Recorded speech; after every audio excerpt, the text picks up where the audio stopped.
Buenas tardes a todos y bienvenidos al invitado de Radio Francia Internacional. La escritora y poeta colombiana Luisa Ballesteros Rosas acaba de ser galardonada con el Premio Internacional de Literatura Virginia Woolf por su ensayo Historia de Iberoamérica en las obras de sus escritoras, premio que ofrece la editorial española Sial Pigmalión.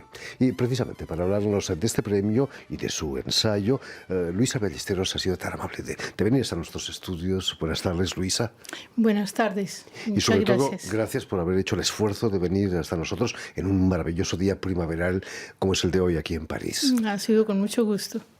Permíteme que recuerde a nuestros oyentes que has nacido en la localidad colombiana de Boavita, donde vas a crecer en contacto con la naturaleza, con una libertad total, ¿no? Me contabas. Sí, y bueno, en mi novela, Cuando el llanto no llega, le presto a mi protagonista, Isabel del Palmar, todas mis aventuras de infancia. Que bueno, a pesar de los traumas que los adultos sufrían, yo en realidad me la pasaba jugando con mi hermano y con mis hermanas, y no, en fin, todo era juego, ¿no? ¿Cómo era esa Boavita? ¿Era un pueblo pequeño con mucha naturaleza alrededor? Es un pueblo pequeño, sí, que fue fundado hacia 1600 y que creció, pero de una manera, digamos, de desarrollo, ¿no? De progreso, porque tiene cuatro colegios importantes y una escuela rural, una escuela urbana y luego escuelas rurales por todas partes. Es decir, la educación fue siempre muy importante en Boavita. Tu abuelo precisamente fue un pilar de esa educación, ¿no? Mi abuelo, sí, mi abuelo desciende de una familia de los fundadores de Boavita. Porque en fin, históricamente no lo tienen muy claro, pero parece que mi ancestro, Nicolás de Figueroa, fue el que fundó Boavita realmente. Y se ocupó sí, también de la docencia, de las escuelas, creo. Y desde entonces pues creció la ambición por la cultura y bueno, existe incluso un instituto que solamente hay 3 en Colombia. Y que existe allí un instituto técnico agrícola y hay un instituto técnico industrial también, un colegio del Rosario de las Dominicas y un instituto social que antes era la escuela hogar, se llamaba, y que es agregada al colegio del Rosario, con religiosas también, pero que era para las hijas de los campesinos, de la gente que mantenía las fincas, llevaban a las hijas a estudiar allí para aprender más que todo, por eso se llamaba escuela hogar. Era para que cuando se casaran supieran todo lo esencial para mantener una casa correctamente. Luisa Ballesteros, ¿de qué modo marcó tu infancia la muerte de tu madre cuando tienes apenas 5 años? Bueno, la verdad yo no me daba cuenta. Porque cuando se tiene 5 años realmente uno no entiende muy bien cuál es la gravedad de la muerte, qué es lo que significa la muerte. Y nosotros seguíamos jugando, pero poco a poco había acontecimientos que lo iban como sacudiendo a uno y poniéndolo en la realidad, como por ejemplo el Día de la Madre, que era muy importante en el pueblo, se festejaba. Y entonces a todos los niños les ponían una flor roja en la solapa del traje que significaba para la madre, ¿no? Y a los niños huérfanos les ponían la blanca. Entonces ahí ya empecé a tomar conciencia de mi particularidad. La incomprensión de la muerte la explicas en tu novela Cuando el llanto no llega. ¿Es cierto que viste bañar a tu madre pensando que estaba dormida? Sí. Terrible, ¿no? Sí, terrible, sí. Y cuando la tocas, sientes que está fría, Eso, ¿Te sí. acuerdas de eso? Sí, cuando todo el mundo se sale y yo acerco una silla y luego voy a tocarla y está fría. Sí, es algo, son recuerdos que nunca se se borran. Es increíble la capacidad de los niños, ¿no? De asumir la realidad Sí, que nosotros quizás ya no la tenemos. inconsciencia, ¿no? La inconsciencia de los niños, algo que desarrolla Silvina Ocampo, ¿no? Una escritora argentina Gran poeta. que desarrolla la crueldad de la inocencia, ¿no? En sus cuentos. Y vemos niños que hacen cosas terribles porque no se dan cuenta, justamente. Entonces se puede ser cruel también. Santa inocencia, como decía sí, alguien. fuerte. Luisa, la lectura era una manera de escapar, de elevarse para la pequeña Luisa, que acababa de perder su madre.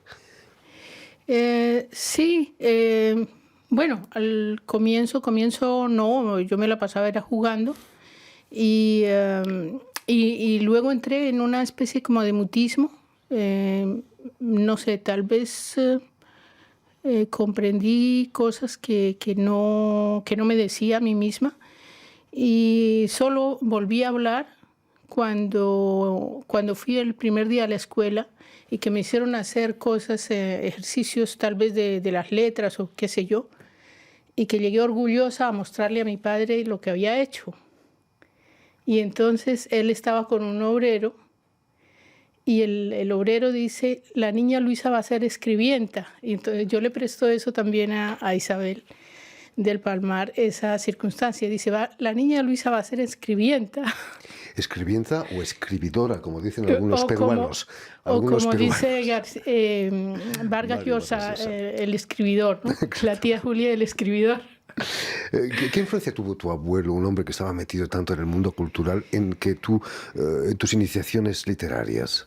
Pues de mi abuelo realmente no sé mucho. Se sabe que estuvo en el seminario y que iba a ser sacerdote y que luego se retiró. No se sabe por qué circunstancias se retiró y se retiró a la finca. Y allí se puso a hacer cosas culturales, fundó la escuela, tenía corales y grupos de teatro y hacía muchas actividades. ¿Heredaste su biblioteca quizás? Y la biblioteca en realidad andaba, cuando yo me interesé por la lectura, sus libros andaban en unos paquetes, en unas cajas de cartón, porque estaban renovando la casa. Y los ratones eran los que me imagino que se divertían con los libros de mi abuelo. Ratones ilustrados, por supuesto. Sí. Y entonces, pues yo tenía dificultad para encontrar libros para leer. Bueno, primero los de la escuela, desde luego. Pero luego ya después, cuando iba yo a la finca, era por las vacaciones solamente, pues tenía que equiparme de libros porque en la finca no había mucho que leer, pero me leía todo lo que encontraba, eso sí, y disfrutaba mucho de la lectura y eso pues desde luego que me sacaba me daba otro tipo de horizonte, ¿no? El horizonte de las lecturas, ¿no? De imaginar otros paisajes, otras situaciones. Hablando de otros paisajes, vas a venir a Francia para estudiar francés. Imagino, hace de eso ya casi 40 años, has aprendido ya, ¿no? Desde entonces. Hablas bien, dominas el idioma. Bueno, me desenvuelvo en francés, como se dice. Sí, ya hace 37 años que estoy en Francia. ¿Y qué es lo que hizo que te quedases aquí en Francia? Y bueno, en realidad yo había venido a Inglaterra porque en Colombia había estudiado inglés y vine a Inglaterra a practicar el inglés.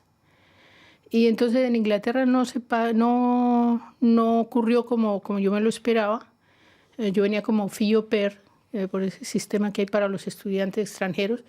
Y solo en el aeropuerto de Londres me entero que ese programa no existía para los estudiantes fuera de la Comunidad Europea.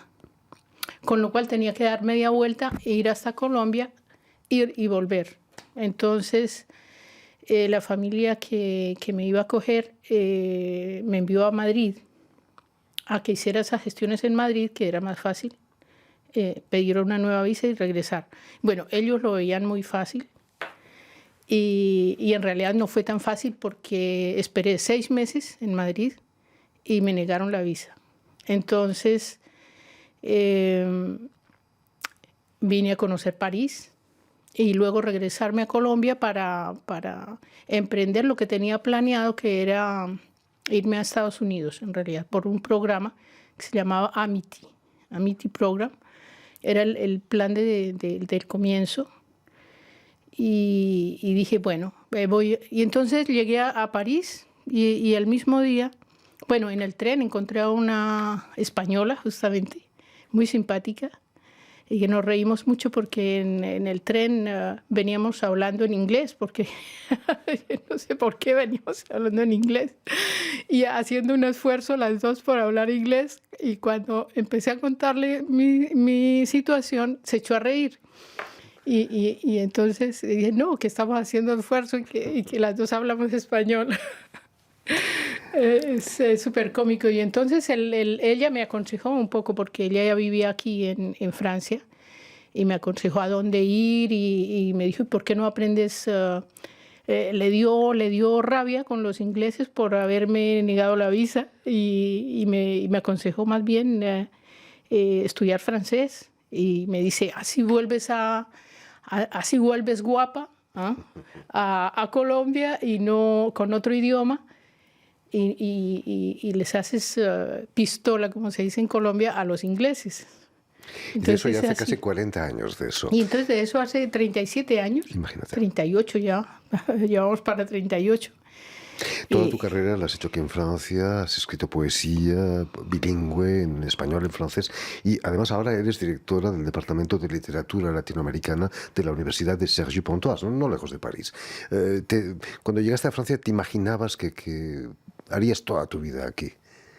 Sí, bueno, no me lo imaginé tanto así, porque realmente para mí París no me decía nada. Nunca había pasado por mi mente venir a París. Lo de París lo veíamos como en el cine, como una cosa surrealista, de señoras con traje largo, con un cigarrillo largo en la mano, del brazo de señores muy elegantes también. Y era un mundo completamente inalcanzable, y se hablaba de París, era para la gente que venía de luna de miel o en un viaje extraordinario muy especial. Y entonces, para mí París, pues, llegué aquí y tuve que enfrascarme enseguida en conseguir un trabajo. Sí, cuando decidí de pasar un año y aprender francés, entonces me enfrasqué fue en conseguir trabajo rápidamente, de inscribirme en francés para aprender rápidamente, porque no sabía ni una palabra de francés. Y entonces me decían, ya visitó la Tour Eiffel, ya visitó el Arco del Triunfo. Y yo no, yo andaba en lo mío. Estudiando y trabajando. Desde el comienzo ha sido así, en realidad. Volviendo al premio Virginia Woolf, felicidades sobre todo por este premio. Es un premio en el que se menciona tu libro sobre las escritoras latinoamericanas, iberoamericanas, pero también a toda tu obra, ¿no? No solamente es por ese libro, ¿no? ¿Qué significa para ti ese premio? Bueno, muchas gracias por las felicitaciones. Bueno, ese libro en realidad es la conclusión de un trabajo de hace más de 20 años, porque mi tesis de doctorado la hice sobre la escritora en la sociedad latinoamericana, y que fue un libro que se publicó en el Harmattan hace 20 años, justamente. Y era sobre el lugar que ocupa la escritora en la sociedad latinoamericana. Cuando hice mi memoria de máster, encontré que había muchas escritoras de América Latina que no figuraban en los estudios de crítica literaria de literatura latinoamericana. Entonces a mí me extrañó eso, me pareció tan injusto que me dije, la tesis de doctorado la voy a hacer sobre eso, voy a mostrar que hay escritoras en América Latina, a ver si los críticos continúan ignorándolas. ¿Crees que hay una actitud deliberada de tapar quizás a escritoras mujeres en América Latina? Sí, había una voluntad de esconderlas, de dejarlas, y quizá una parte era inconsciente y otra parte consciente, ¿no? Una parte inconsciente por ese machismo que de todas maneras hay en nuestras culturas, ¿no? Y por otra parte consciente porque sí se sentían muy cómodos, los hombres figurando solamente ellos para allá y para acá con sus obras y como si no existieran mujeres. Incluso los críticos, que también eran hombres, si incluían una mujer, se sentían que como que no iba a tener valor su estudio, ¿no? Y había ese menosprecio también. Curiosamente, desde el romanticismo y quizás antes, las grandes lectoras son mujeres, ¿no? El siglo XIX es muy, muy rico en escritoras. Siguieron de alguna manera el ejemplo de Sor Juana Inés de la Cruz, que ya en el siglo XVII mostró, es decir, fue la que inauguró el espacio de la mujer en la literatura y que marcó su época ya en el barroco, porque es ella quien hizo el Primero Sueño, que para mí es la obra maestra del barroco latinoamericano. Y luego después, en el siglo XIX, sí, hay una riqueza considerable de escritoras que siguieron justamente el ejemplo, la influencia de Madame de Staël, de George Sand y de otras escritoras inglesas también. La misma Virginia Woolf tuvo más de un problema para ser publicada y para imponerse como gran escritora, ¿no? Y la misma Virginia Woolf ya a finales del XIX y comienzos del XX tuvo también dificultades, aunque ella ya no tanto. Ella ya venía de una familia que por el lado de su madre y por el lado de su padre venía de familias que se movían en la cultura, en la literatura inglesa. Y entonces para ella quizá fue un poco más fácil porque siempre se movió en ese medio y luego se casó con un editor, con Edward Wolff, que era un Eduardo Leonard. No recuerdo en este momento. Ahora no recuerdo cómo se llamaba. La mejor manera de ser publicada. Y que era editor. Y entonces era como una especie de aristocracia de la literatura inglesa. Ella se movió, de hecho nació en Kensington,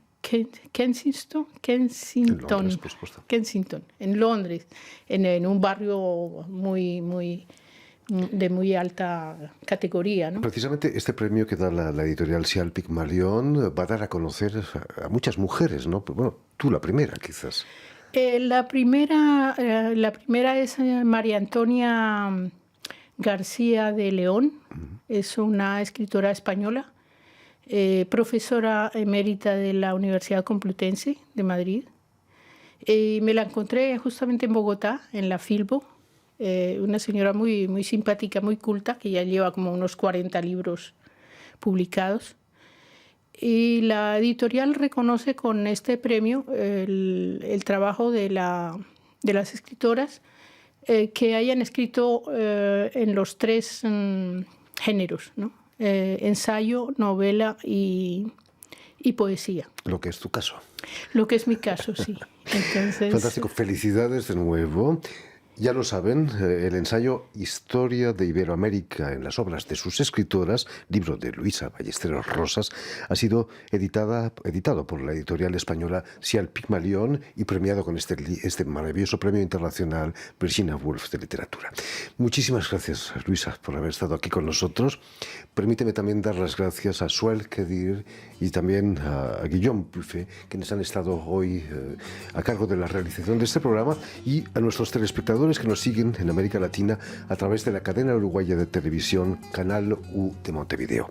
Y a ustedes muchas gracias por su atención y les damos cita para una nueva edición del Invitado de Radio Francia Internacional.